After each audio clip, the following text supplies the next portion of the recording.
반갑습니다. 안녕하세요. 네, 오랜만에 우리 더불어민주당 이현우 의원님을 모셨습니다. 제가 이 지난 대선 패배에 민주당의 가장 큰 문제라고 제가 그 지적하던 게 이 원팀 원보시 때문에 망했다. 네, 전 그렇게 이야기를 해요. 맞습니다.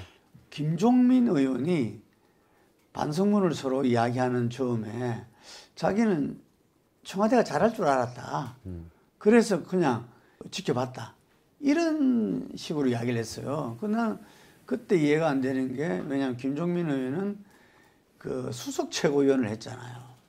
근데 수석 최고위원은 늘 언론에 나설 수밖에 없는데 그런 식으로 이야기를 한 것에 대해서 상당히 당혹스럽더라고요, 이게.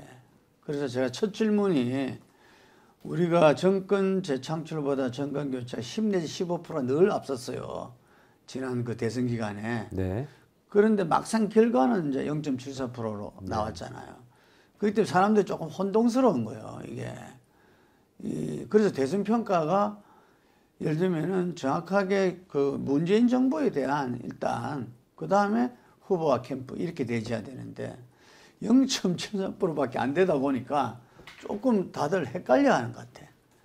그리고 저는 지방선거하고 이 대선은 좀 분리해서 봐야 된다, 이런 생각이 들거든요. 네. 그래서 먼저 대선을 물어보는 겁니다.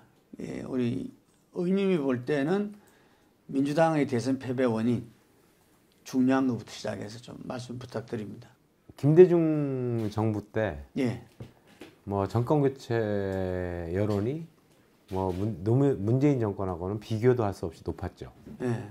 이명박 정권 때도 정권 교체 여론이 비교도 할 수 없이 높았습니다. 예. 그럼에도 불구하고 김대중 정부 말기에 노무현 대통령이 당선이 되고, 그리고 이명박 정권 이후에 박근혜 대통령이 이제 당선이 되죠. 근데 심지어 박근혜 대통령 정권 교체에 덕을 봤다고 그러잖아.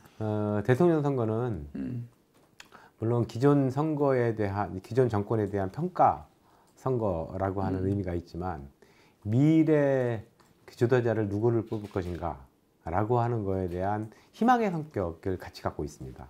그래서 꼭 정권 교체론이 높다고 해서 그것이 꼭 정권 교체로 이루어지는 것은 아니고요. 그런 사례들은 대한민국에서 최근에도 제가 조금 아까도 말씀드렸듯이 뭐 노무현, 박근혜 대통령이 이제 당선되는 것을 봐도 그렇죠. 그렇게만 보면은 과연 우리 그 진영에서 이재명 후보가 제대로 된 미래에 대한 희망을 보여줬느냐라고 하는 것, 이런 것들이 이제 정권 교체, 정권을 재창출하지 못한 여러 요인 중에 하나가 있겠고요. 저는 이게 꼭 계량할 수는 없겠지만은 이제 크게 보면은 문재인 정부의 실정이라고 하는 것이 뭐 한 50% 정도 되지 않겠냐. 그게 이제 정권 교체론이죠. 그 다음에 두 번째로 민주당의 무능함, 이런 것들이 또 한 20-30% 되지 않겠냐. 그리고 후보의 각종 리스크 요인들, 미래에 대한 희망을 제대로 보여주지 못한 것들, 이런 것들이 또한 20-30% 되지 않았겠냐. 뭐 이렇게 판단을 합니다. 그러다 보니 이제 굉장히 이제 박빙으로 선거를 치러졌지만, 그런 여러 가지들을 합해져서 결국은 정권 재창출을 하지 못하고 패배할 수뿐이 없었다. 근데 문재인 정부는 촛불 시민혁명을 안고 출범한 이 정부잖아요. 네. 그래서 당시에 그 보수도 탄핵으로 떨어져 나오고 일부가, 그래서 촛불 연대를 기대를 많이 했다. 70-80%의 촛불 연대로서 정말 나라다운 나라를 기대를 많이 했는데, 다 떨어져 나가고 나중에는 그 뭐 조금 심하게 이야기하면 이렇게 청와대만 남은 것 같다, 이런 이야기들이 있어요. 그 국회에서 계속 그걸 지켜보고 또 여러 역할을 하시고 했는데, 그 부분이 저는 좀 중요한 부분 아닌가 싶은데. 그러니까 촛불의 정신에 대해서, 그러니까 민주당 내에서도 아니면은 시민사회, 촛불에 참가했던 시민사회 진영 내에서도 여러 가지 의견들, 견해들이 다양하게 존재하고 있는 것 같습니다. 뭐 하나의 견해는 촛불은 그 더 개혁을 가열차게 하라고 하는 것이 촛불의 정신이다라고 보는 견해도 있고요. 아니다, 촛불의 정신은 일부 수구 세력들을 제외한다면은 굉장히 연대와 통합의 정신이다. 그걸 통해 가지고 대한민국을 좀 제대로 바꿔가라라고 하는 그러한 것이다라고 하는 해석하는 그런 견해도 있을 수가 있습니다. 그것을 보다 더 가열차게 개혁의 전선에 나서라라고 했던 것으로 문재인 정부와 민주당이 해석을 했던 것이 아닌가. 그러다 보니 그 촛불에 연대했던 제 정치 세력들이 사실상 다 떨어져 나가고 윤석열 후보를 지원하는 정치 세력으로 남았죠. 인물로 보면은 뭐 안철수, 뭐 유승민, 심지어 지금 여당의 원내대표를 맡고 있는 권성동 의원 이런 분들도 다 촛불 정신에 함께했던 사람들이었거든요. 그렇죠.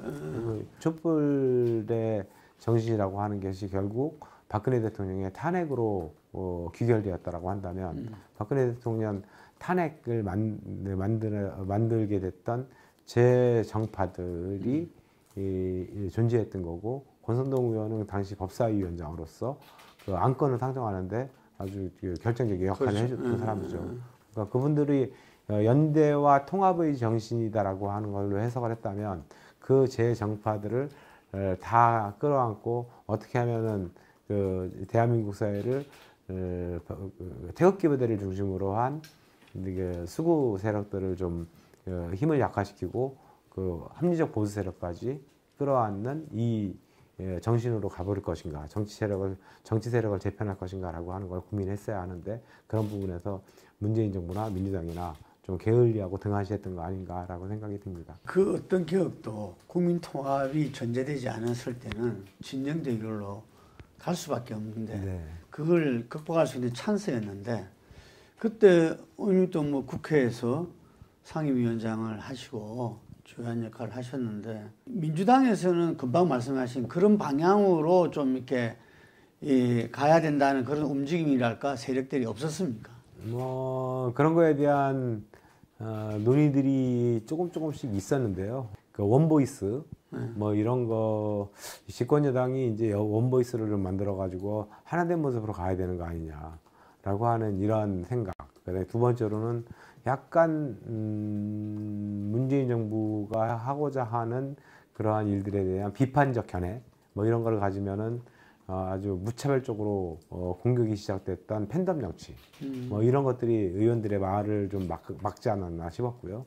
그러다 보니 내부적으로는 그런 얘기들이 좀 있었는데 그게 공개화되거나 하지 못했죠. 저 또한 탄핵 때 전략기획위원장으로 맡아가지고 탄핵까지 함께 했었는데요. 그 이후에 연대 정신을 이어가야 된다. 지금 우리가 공격해야 될 대상들은 태극기 부대를 중심으로 한 수구 세력들이지 뭐 유승민이라든 바른미래당이라든가 뭐 안철수 정당이나 이쪽은 어떻게 끌어갈 것인가 않을 것인가를 전략적으로 고민을 많이 해야 된다라고 하는 얘기들을 내부적으로는 여러 번 견의도 하고 했었습니다.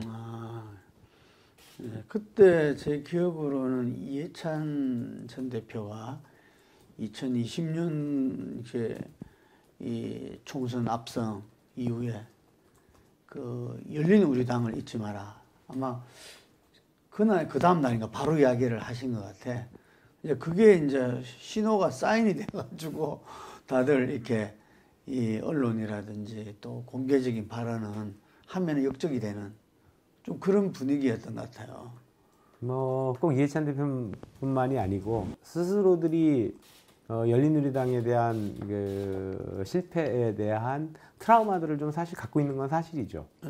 그러다 보니 뭐 이해찬 대표의 발언 때문에 눌렸다기보다는 스스로들이 의원들 각자가 좀 분열적인 목소리가 좀 최대한 자제해야 하는 것이 좋지 않겠냐. 자기 검열들을 했고. 그렇죠. 그러니까 그러면서 이제 뭐 그런 얘기들이 다른 견해들이 있으면 그냥 그냥 개별적으로 건의하고 뭐 이런 식으로 했지. 그것을 언론에 대고 공개적으로 얘기한다거나 이런 것들은 많이 자제해왔던 것 같습니다. 아까 후보가 20, 30% 정도 책임 있는 것 같다 이런 이야기를 했는데 어떤 부분일까요? 그러니까 모든 선거라고 하는 거는 뭐 이제 그 후보한테 책임들이 있죠. 후보 책임이 없다라고 하는 거는 말이 안 되는 거고. 예를 들어서 법인카드 사건만 없었어도 뭐 그냥 그 아주 단순한 하나 예를 든다면 법인카드 사건만 없었어도 뭐 너끈히 이길 수 있는 사건이 아니었겠는가. 그렇겠네요. 대선이 아니었겠나 생각합니다. 예. 그거를 크게 뭐 어떤 분들은 그래서 그 사건이 대선을 망치게 된 뭐 주된 원인이다. 그래서 90% 이상이 후보한테 있지 무슨 20, 30%냐 뭐 이렇게 얘기를 하는 평가하는 분들도 계시고 한데 어쨌든 저는 좀 뭐 민주당의 의원으로서는 사실은 민주당이 제일 잘못했다. 후보가 제일 잘못했다. 청와대는 청와대가 제일 잘못했다. 뭐 이렇게 보여주는 것이 좀 바람직한 모습일 텐데 이제 의원들의 입이 막히고 거기서 집단지성을 제대로 만들어내지 못하는 과정 이런 것들이 문재인 대통령이 만들어낸 팬덤 정치의 영향이 컸다. 그래서 그런 것들이 좀 더 대선 패배가 만들어지는데 정책을 실패하는 데 있어서 보다 더 큰 원인으로 작용하지 않았겠느냐 이렇게 보여지는 겁니다. 이게 대선 패배가 좀 공식적으로 당에서 이루어져야 되는데 제가 보기에는 그 개별 의원들은 토론회라고 이렇게 했는데 공식적으로 규정은 아직까지 안 된 것 같아요. 그게 되면은 금방 말씀하신 그 훌리건이라고 표현하는 이게 강경 팬덤 네. 부분들은 당에서도 사라질 수도 있지 않겠어요? 국민의힘이 이제 대선까지 오는 과정에서 굉장히 큰 장점 중에 하나가 예. 승리하게 되는 이유 중에 하나가 김종인 대표가 비상대책위원장을 맡으면서 그쪽에 태극기 부대와 절연을 한 거죠. 근데 이제 민주당은 그거를 해내지 못한 것들이 이제 크지 않았는가 싶고요. 대선 평가는 사실상 대선 직후에 했으면 하는 아쉬움. 그다음에 그랬다라고 한다면 지방선거를 어떤 후보 전략을 가지고 어떻게 대할 것인가라고 하는 것들이 좀 보다 당의 공론화가 됐을 텐데요. 네, 그러지 못해서 또 이제 지방선거의 공천 전략의 실패 뭐 이런 것들이 지방선거까지 이제 패배하게 만들었죠. 어쨌든 모든 선거가 지면은 그때그때 이겨도 그때그때 어떤 공식적인 절차를 통해 가지고 기록을 남겨놓는 것은 굉장히 중요하다고 보여집니다. 이게 어떤 면에 국민의힘은 탄핵의 강을 건넜지만 민주당은 조국의 강을 건너지 못했다. 네. 뭐 이렇게 볼 수도 있겠네요. 예, 그 문제도. 그러니까 특히나 이제 정치 팬덤들 훌리건 제가 요즘 뭐 팬덤하고 훌리건은 약간 좀 구분해서 그렇죠. 사용해야 될 문제입니다만 팬덤이 없었던 정치는 없었지 않습니까? 그렇죠. 예전에 뭐 김대중 대통령 때도 연청이 있었고 노무현 대통령 때도 노사모도 있었고 이랬는데 그들은 같은 당에 생각이 다른 사람이 있다고 해서 공격을 일삼고 욕설을 하지는 않았거든요. 근데 이제 그러한 현상이 벌어지기 시작한 게 사실은 조국 장관의 문제부터 이제 벌어지기 시작을 합니다. 조국 장관은 거의 상역화되면서 조국 장관에 대해서 한마디 하면 정말 뭐 무차별적 공격, 문자 폭탄을 받고 이러니까 그거를 이제 제대로 그런 거에 대한 비판의 목소리를 내지 못하고 단적인 예가 이른바 민주당에서 21대 국회 처음 들어왔을 때 얼마 안 있어서 초선들이 5명이 조국의 강을 건너자라고 발표를 했죠. 이른바 초선 노적 사건인데요. 그렇죠. 예. 그때 그것만 좀 잘 지켜갔었어도 아마도 민주당이 대선을 승리하는데 아주 커다란 역할을 할 수 있지 않았는가 싶습니다. 중진절도 그때 이 지원 그 성명 내기로 한 걸로 제가 알고 있는데 갑자기 반성문을 써버렸죠. 그러니까 재선들이 너무 쉽게 굴복하는 바람에 그걸 이제 더 이상 지켜줄 수 없었죠. 저 또한 이거 지켜줘야겠다 이런 얘기를 생각들을 하고 있었는데 아마 그때 그것이 좀 초선들이 한 3, 4일만 버텨줬어도 저희가 아주 많은 변화를 만들어낼 수 있었지 않을까 싶은 아쉬움이 지금도 남습니다.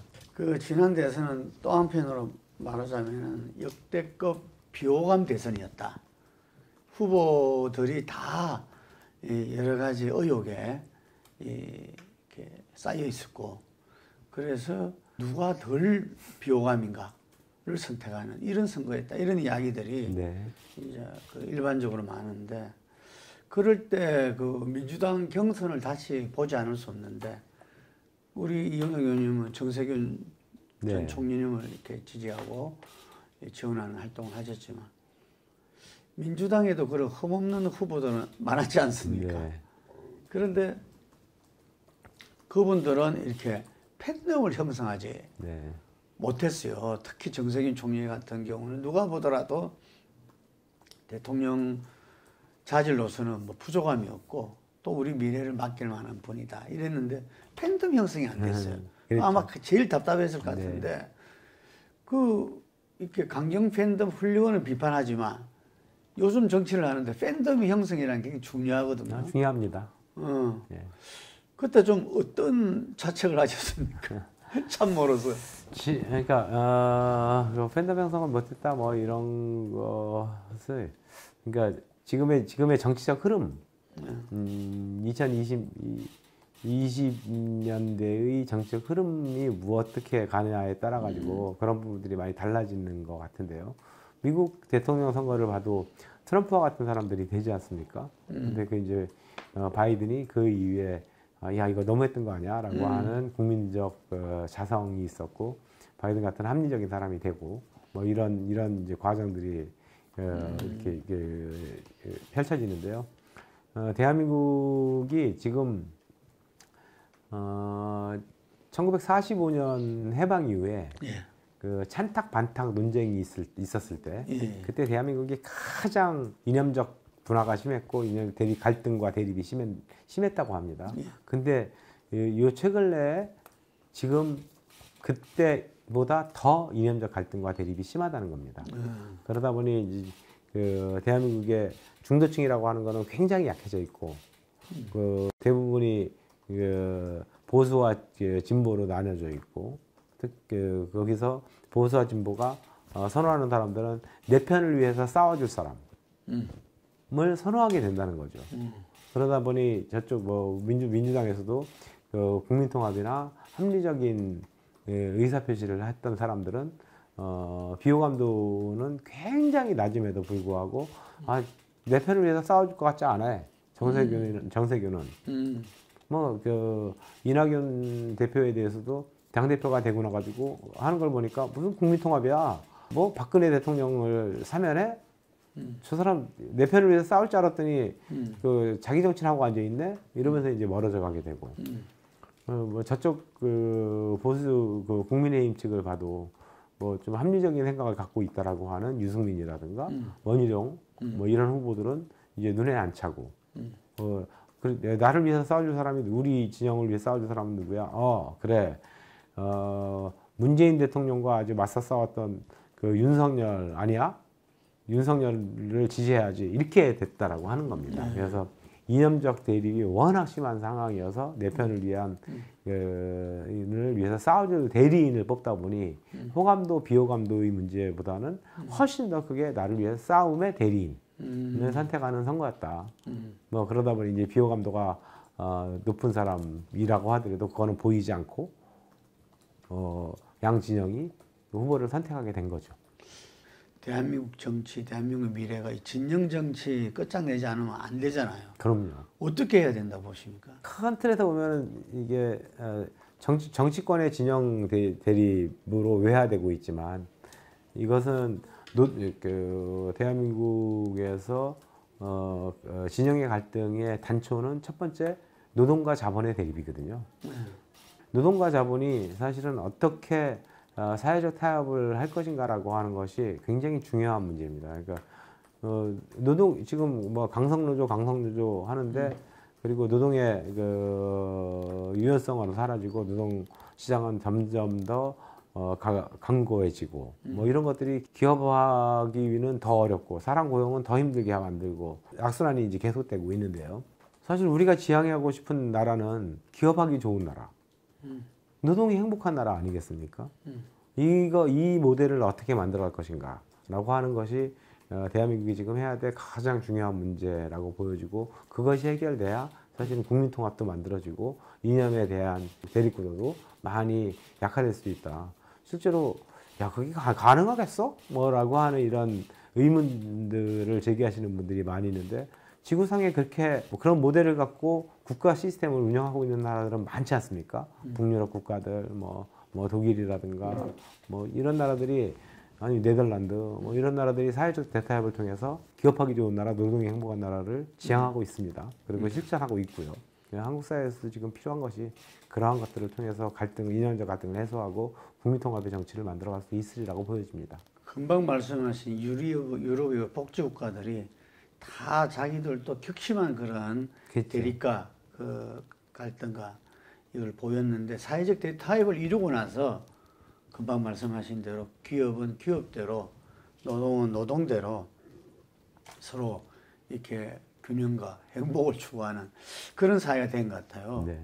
근데 우리는 좀 점점 멀어지는 것 같은데 이거 이전에 금방 말씀하신 국민의 정부 시절에 노사정위원회 그때만 하더라도 뭔가 서로 간에 물론 IMF라는 있었기 때문에 뭐 그럴 수밖에 없는 환경도 됐지만 근데 지금 갈수록 이렇게 더 벌어지는 것 같아요. 그 자본과 노동도. 맞습니다. 그러니까 그것이 노사정위원회를 말씀하셨는데 당시에 김대중 정부, 김대중 대통령은 역사상으로 가장 한국 역사에서 그러니까 현대 정치사에서 가장 탄압을 많이 받았던 대통령이었거든요. 사람이었거든요. 죽을 고비를 2번이나 넘기고 한 번은 현해탄에 납치돼 가지고 죽을 뻔했고 그거를 상상해 보면은 진짜 야 이랬던 거잖아요. 뭐 잘 아시겠지만 중앙정보부에서 납치가 됩니다. 그래가지고 공해상으로 가죠. 늦은 밤 시간. 이 주변에 이제 파도는 철렁입니다. 근데 눈은 묶이고 손발은 묶이고 그리고 마대자루에 들어갔어요.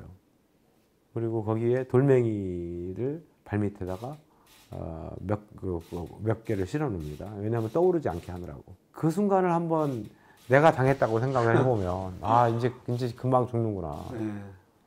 근데 바로 바다에 빠뜨리려고 하는 그 순간 미국 CIA에서 그것을 발견을 하고 이제 김대중 대통령을 이제 구해내죠.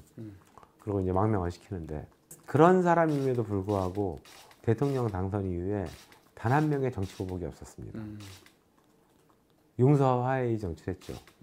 그러니까 그런 것을 보고 국민들은 IMF 때 금모으기 운동으로 응답을 해줬던 거고 노사정의를 통해 가지고 사회적 대타협의 구조를 일부라도 만들어내는데 그렇죠. 응답을 해줬던 거였죠.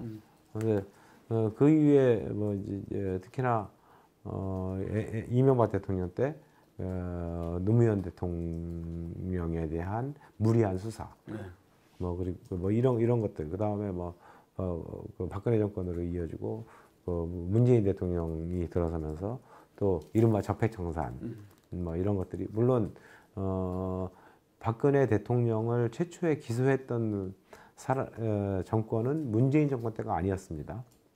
그래서 탄핵 이후에 대통령 선거가 벌어지기 전에 지금의 윤석열 대통령이 서울중앙지검장을 할 때인가요? 아마 그때 아니면 수사를 담당했던가 그때 이제 구속영장을 청구를 했죠.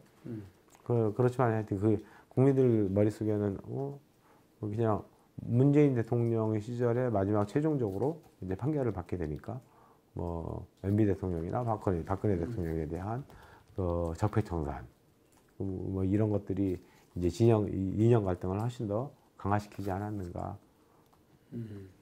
그런 것들이 이제 극복이 돼야죠. 실제로 용서와 화해를 해야 됩니다.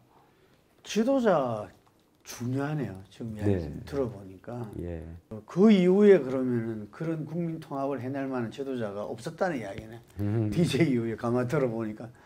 지도자들은 있었는데 주요한 정치 지도자들은 그런 생각을 하시는 분들이 많이 계시죠. 예를 들어 정세균 대통령 후보 총리는 그 총리 시절에 국무총리 시절에 목요 대화라고 하는 거를 한 번도 쉬지 않고 총리 공간에서 개최합니다.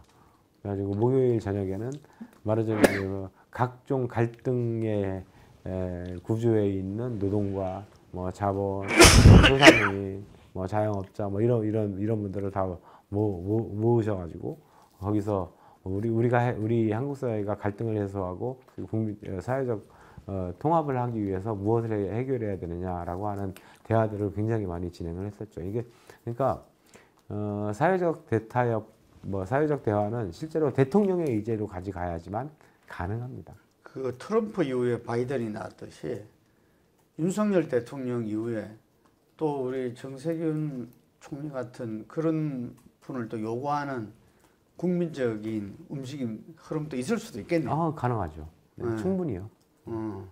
그러니까 그 바이든 또 연령의 문제가 아니었잖아요. 그런데 뭐 이제 트럼프 지금은 윤석열 정부 초기니까 그 윤석열 정부가 어떻게 하냐에 따라 달라지겠죠. 윤석열 정부가 뭐 그래 이제 지금은 이제 현재 한 100일 정도 지나고 있는 모습에서는 굉장히 실망스러운 모습인데 이제 스스로가 깨닫고 이렇게 해서는 도저히 갈등의 정치는 안 되겠다. 국민통합의 정치를 해야 되겠다. 그리고 내 진영을 바라보는 게 아니고 너미 진영, 뭐 노동과 뭐 중산층과 서민을 바라보는 정치를 해야 되겠다. 되게 깨달을 수도 있거든요. 만약에 그런 식으로 해서 새로운 정치와 통치 스타일을 바꿔가고 국민통합의 정치를 해나간다면 국민한테 박수 받는 대통령이 될 수도 있죠. 그래서 지금 근데 지금과 같은 모습으로 진영 정치가 계속되고 뭐 내로남불식 정치가 계속된다라고 한다면 지금 대표님 말씀하셨듯이 이제는 분명히 실패하는 정권이 될 것이고요. 그렇게 되면은 그 이후에는 합리적 리더십, 통합의 리더십을 요구할 수 있습니다. 또 우리 국민들은 위대하니까 네. 또 그런 흐름과 바람을 이렇게 형성하고 그 방향으로 갈 수도 있지 않나 이 생각이 듭니다. 이게 지방선거는 대선에 비하면 완전 참패를 했어요. 그렇죠. 대선 또 제법 차이가 벌어졌으면 이해할 만한데 오히려 젖잘사라고 뭐 이야기를 했는데도 지방선거 참패를 했어요. 근데 이 와중에 우리 이현옥 의원께서는 전략공천위원장을 하셨어요. 네. 그래서 공천이 있고 전략공천이 있고 좀 이렇게 일반 사람들은 잘 모르는 그것도 있는데 아마 전략공천 당에서 하는 부분을 결정하는 아닌가 기구가 아닌가 이래 보는데 이 전략공천에서 국민들이 알기에 딱 하나가 이렇게 떠올랐었어요. 송영길 그 의원이었죠. 당시에 전 당대표가 서울시장 후보로 나서는 걸 전략공천위원회에서 컷오프 시켰어요. 그거 보고 그때 바로 직전 당대표를 컷오프 시키다니 대단하다 이렇게 봤어. 예. 그게 민주당의 어떤 변화를 나타낼 수도 있었는데 그런데 이게 바로 뒤엎어집니다. 이게 비대위에서 뒤엎어졌죠. 비대위에서 그래서 홍영표 의원 같은 경우는 누가 뒤집었나 이게 밝혀져야 된다. 네. 이렇게 목소리를 높여요. 그런데 이 언론에 그동안 나온 걸로 보면은 이재명 혹은 이재명 측에서 네. 비대위원들한테 전화를 다 했다. 예. 그게 팩트 같아요. 예. 어떻습니까? 맞습니까? 저도 제가 전화를 받아본 건 아니어가지고 모르는데 뭐 현재까지 나오는 얘기들은 그렇게 그런 것이 우세한 정설처럼 들립니다. 그러니까 그러면은 이 송영길 그 서울시장 후보가 되면은 개항이 비게 되니까 그때 이제 그런 것들이 다 하나의 이 선거 전략이랄까요? 뭐 그런 차원으로 짜진 거 아니냐. 그래서 그게 지방선거 참패의 어떤 출발이었다.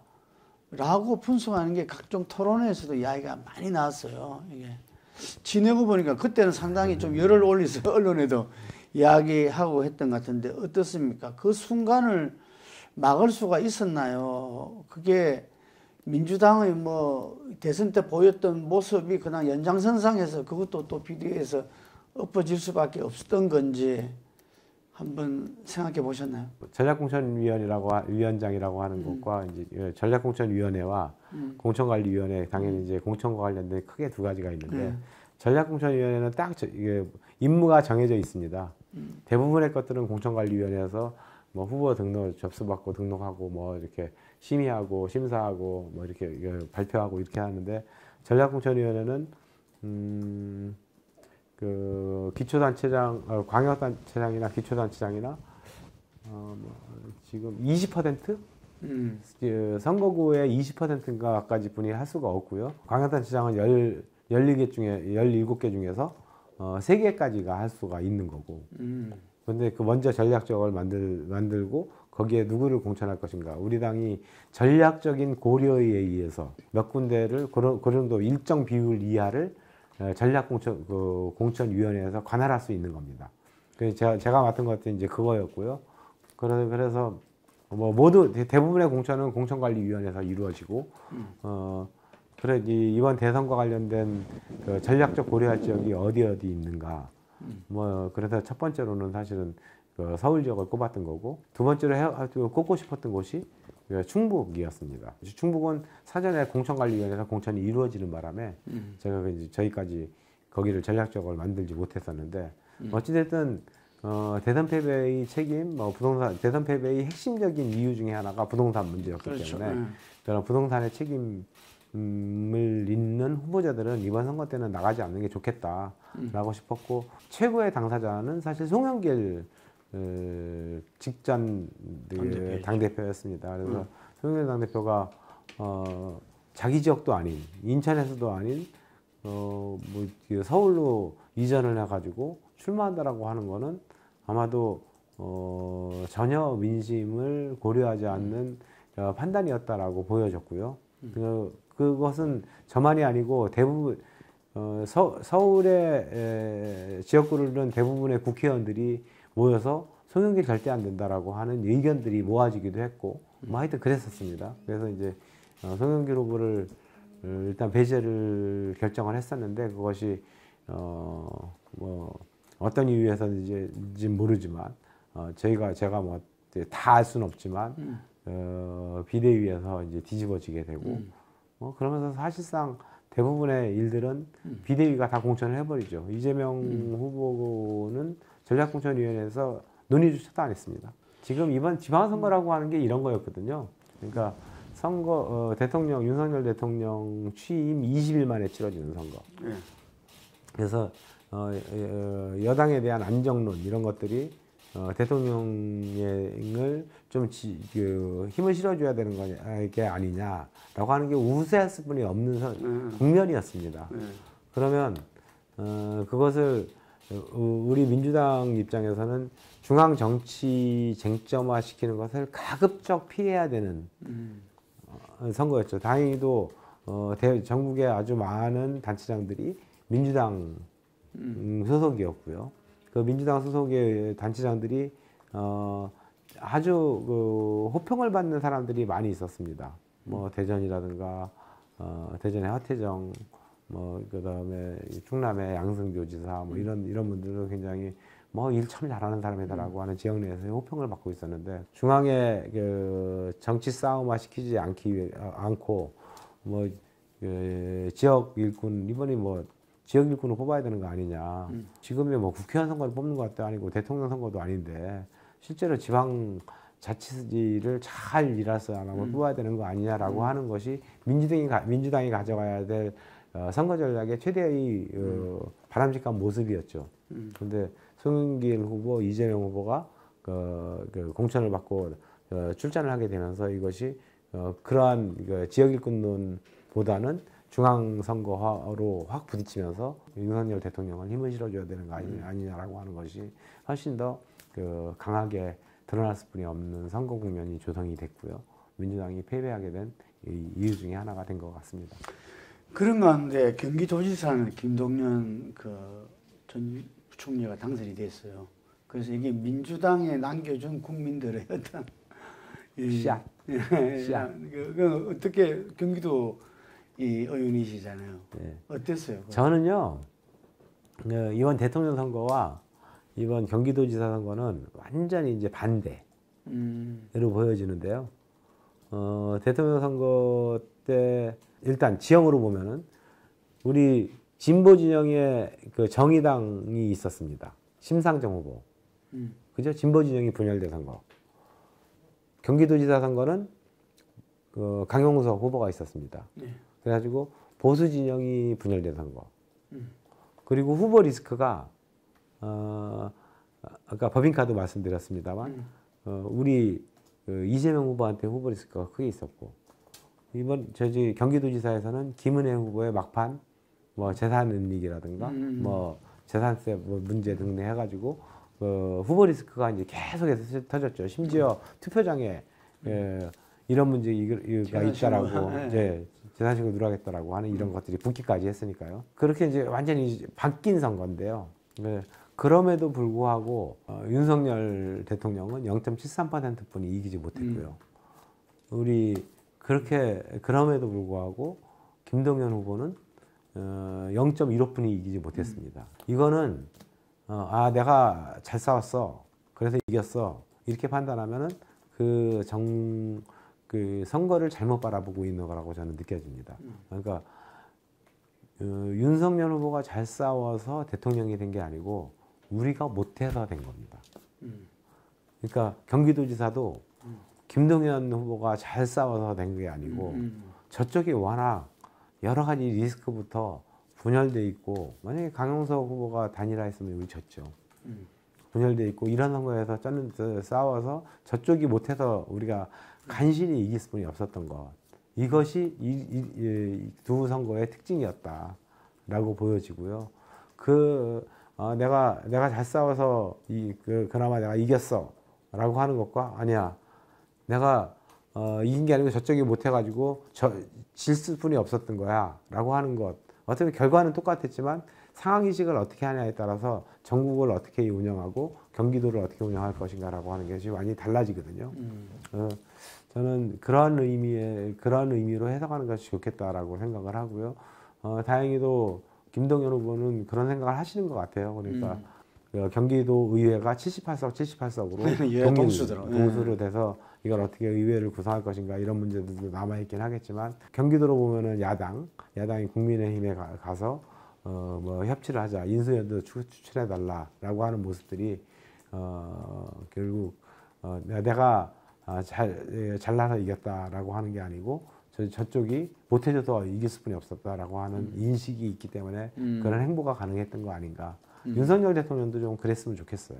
이 다음은 전당대회로 넘어가 보면은, 네. 전당대회는 이재명 출마 불가론이 대단했어요.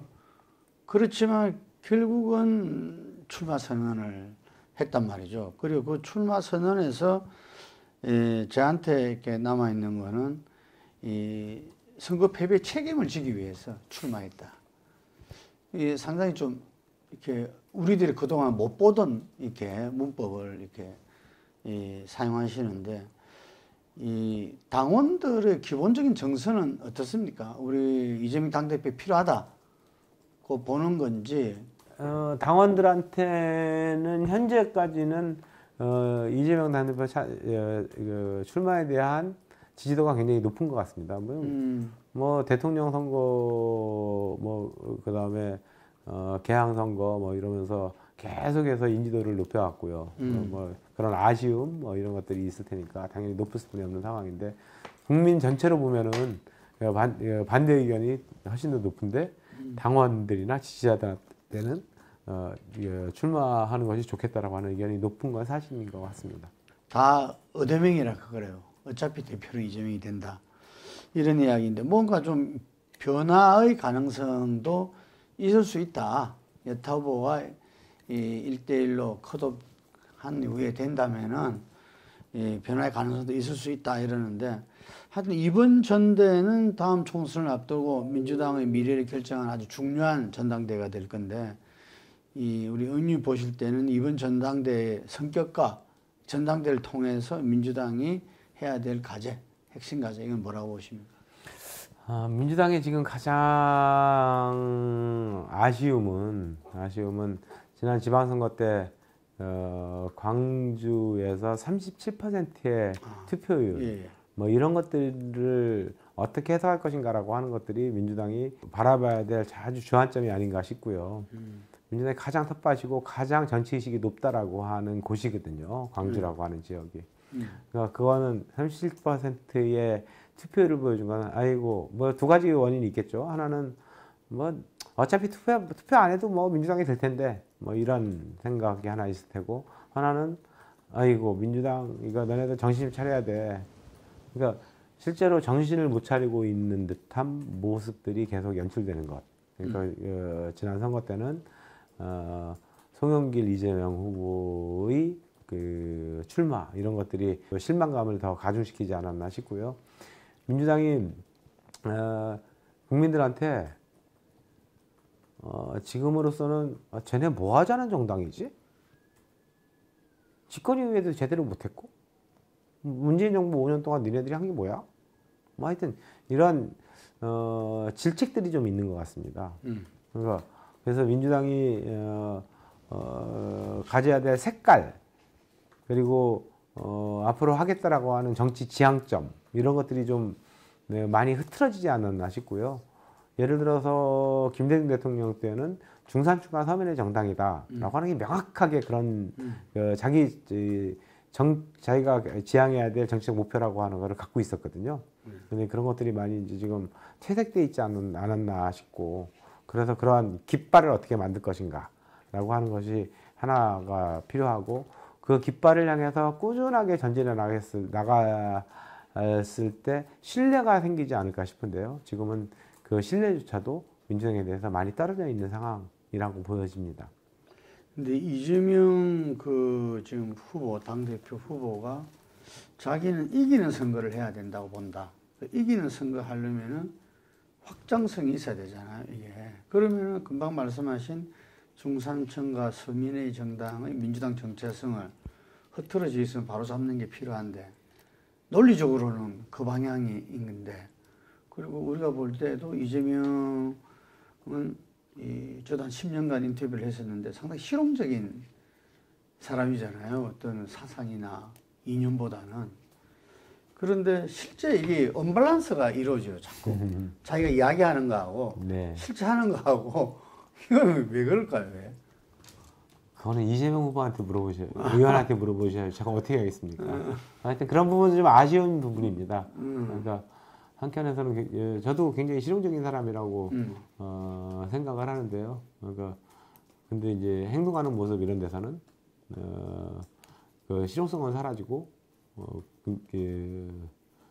아주 뭐랄까 강성 모습만 비춰진달까 그러다 보니 이제 비호감도는 커지고 정치에서 어제 선거를 하기 위해서는 중도층의 표심이 굉장히 중요한데 중도층의 표심을 제대로 흡수해내지 못하고 있는 모습 뭐 이런 것들은 아쉬운 점이라고 보여집니다. 어쨌든 여러 리스크는 많지만 어쨌든 이재명 당대표가 됐을 때는 바로 그 지점을 제일 중요할 것 같아요. 네. 본인도 그렇게 이야기하고 네. 하는데 행동은 다르게 가고 있으니까. 근데 그 부분을 어떻게 하는 게 중요한 건데. 근데 이재명 의원이 출마 선언하면서 또 공천 학살은 없다 이렇게 했어요. 그래서 보통 당대표 선거 때 이런 표현을 안 하거든요. 예. 그런데 이 학살은 없다는 것은 공천 학살이 뭐 있긴 뭔가 존재한다는 거잖아. 예. 이게 대한 의원들 불안이 굉장히 좀 많은 것 같습니다. 이게 이재명 당대표가 됐을 때는 흔히 말해서 그 친명파로 그냥 그렇죠. 또 새로운 사람을 갖다가 하는 거 명분도 되잖아요. 그래서 보통 우리가 총선 보면은 기본이 30%잖아 물갈이가. 네. 그러니까 한 50%까지 갈 것이다. 뭐 이런 이야기도 있고 그래요. 어떻습니까? 이런 불안감 이렇게 들어봤습니까? 저는 뭐 그렇게 그런 불안감은 별로 없는데요. 그러니까 그런 불안감을 갖고 있는 의원들이 꽤 있으신 것 같아요. 그래서 제가 지난 대선 직후부터 최근까지도 비대위에서 해야 될 일 중에 하나가 공천룰을 미리 사전에 확정해 놓는 거다. 그건 비대위가 해야 된다. 다 자기 당대표한테 넘기지 마라. 이런 것들을 의원총회 때도 몇 번 얘기를 하고 등등 했는데 그 일을 안 해요. 그래서 그런 부분은 좀 아쉽습니다. 그 지난 20대 총선은 1년 전에 그 총선 그 공천 그걸 해서 전당원 투표로서 확정을 했던 기억이 나는데 그럼 따지자면 내년 4월 그러니까 새 지도부가 해야 될 일이 되는 거네요. 아니 비대위에 새 지도부한테 맡기면 예를 들어 가지고 지금 당내 갈등이 워낙 심하기 때문에 거기서 뭐 이재명 후보가 되든 타 후보가 되든 뭐 그냥 진짜 우리 공천학살 당하는 거 아니야? 이럴 수가 뭐 있는 거 아니겠습니까? 그러니까 그런 우려가 있는 거니까 오히려 그런 거는 비대위 체계에서 딱 해놓으면 지금 비대위 이제 8월 말까지잖아요. 그러니까 28일까지인데. 그래서 제가 오래전부터 주장을 해왔었습니다. 근데 이제 비대위가 어쨌든 그 문제에 대해서는 자기네 의제가 아닌 거라고 판단한 것 같습니다. 그러니까요.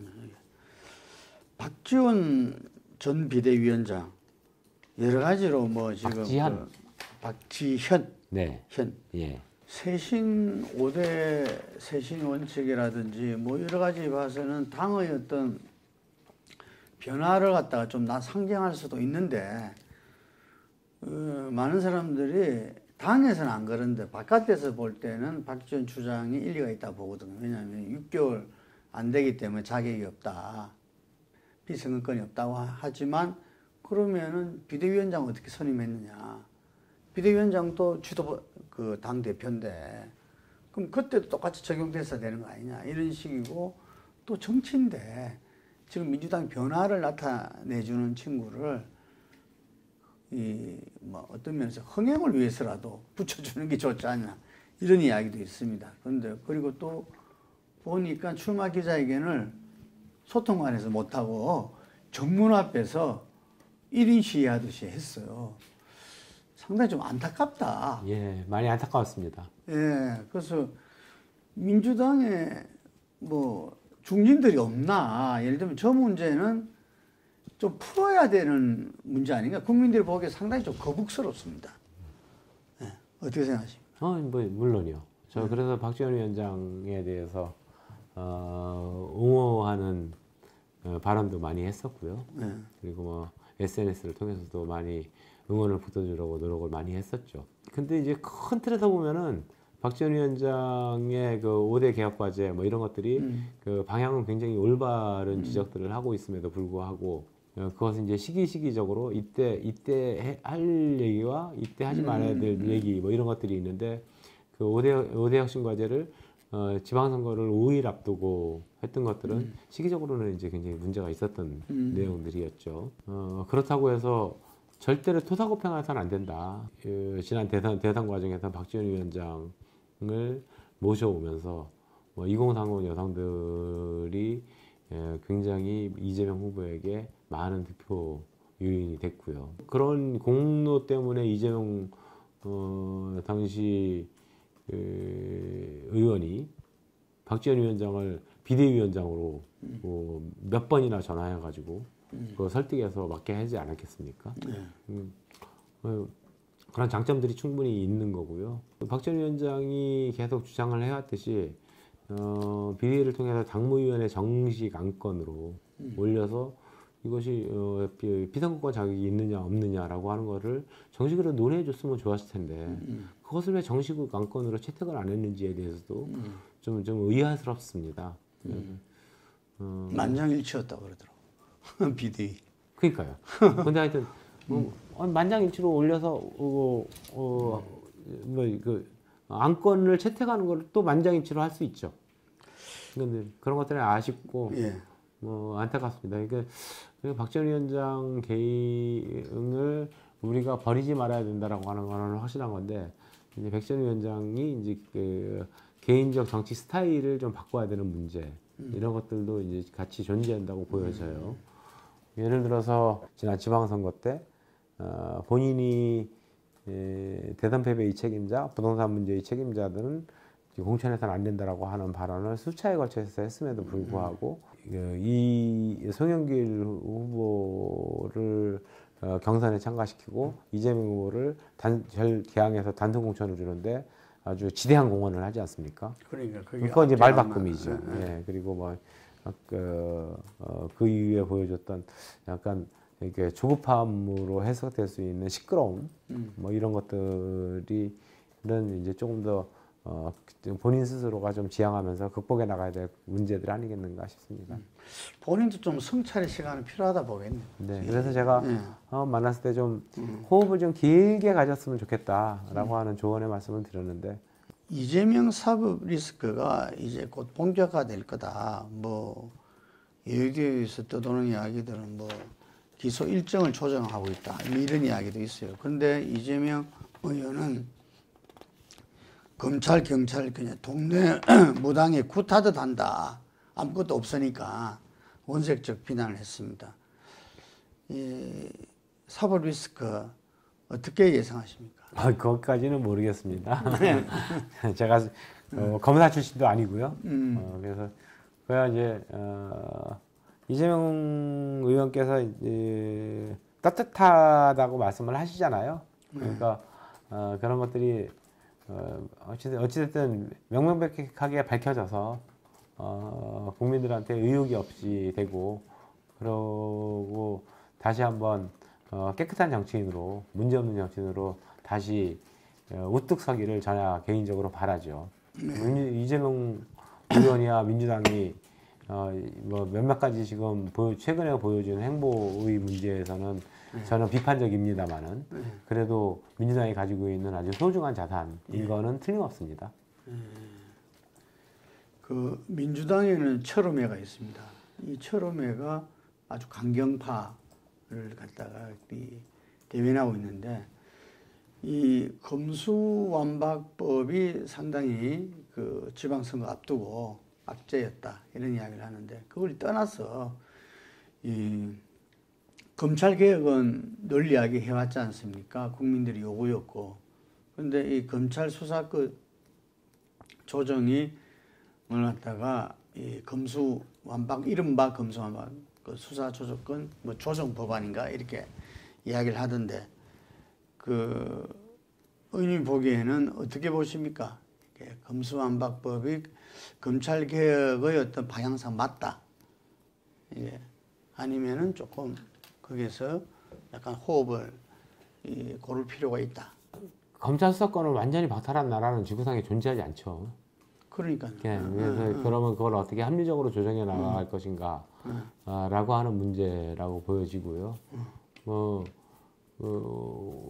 검찰 수사권을 완전히 박탈하면 검찰 자체가 존재 이유가 없어질 수도 있고요. 그리고 뭐 2차 수사권 같은 거, 경찰 예를 들어서 뭐 미국 같은 경우도 FBI에서 수사를 한다고 하더라도 그것이 검찰과 상의하면서 수사를 하게 되고 검찰이 여기는 더 보강수사를 해봐라고 하면 보강수사 요구권이라든가 2차 수사 요구권이라든가 이런 것들은 뭐 충분히 검찰이 갖고 있는 거거든요.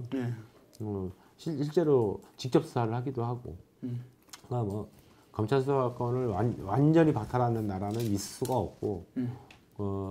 그러면 어떻게 우리 법안은 지금 어찌 돼 있어요? 우리도 지금은 완전 박탈은 아니죠. 네. 일부 기능은 남겨두는 겁니다. 반부패 수사라든가 뭐 이런 것들을 남겨두는 겁니다.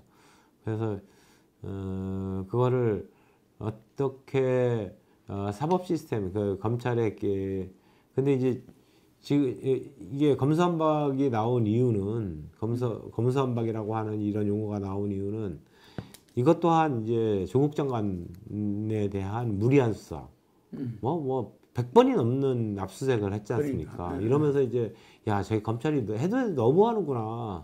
그건 사실 윤석열 당시 검찰총장 때 일이었죠. 이러면서부터 이제 그런 것들이 다시 불거지기 시작을 한 건데 그래서 이 검찰이 제대로 만약에 그 수사를 하더라도 제대로 가치 중립적인 차원에서 했으면 지금과 같이 검수완박이라고 하는 게 나올 수도 없었고요. 저희가 21대 총선 공약에도 검찰 수사권, 검찰 개혁과 관련된 공약은 없었습니다. 20대 때 저희 대통령 선거, 문재인 대통령 선거 때 공약도 그랬고 20대 총선 공약에도 우리는 공수처, 고위공직자 비리수사처를 만들겠다라고 하는 게 공약이었고 20대 말에 사실상 그게 제가 원내수석 부대표 할 때 그 법을 통과를 시켰죠. 그러면 이제 그것이 작동되는 원리를 좀 이렇게 좀 시간을 두고 보는 것이 올바르지 않았겠는가 싶었는데 윤석열 검찰총장이 어떻게 보면은 그거를 조국 장관에 대한 무리한 수사를 하면서 자초한 측면이 크게 있습니다.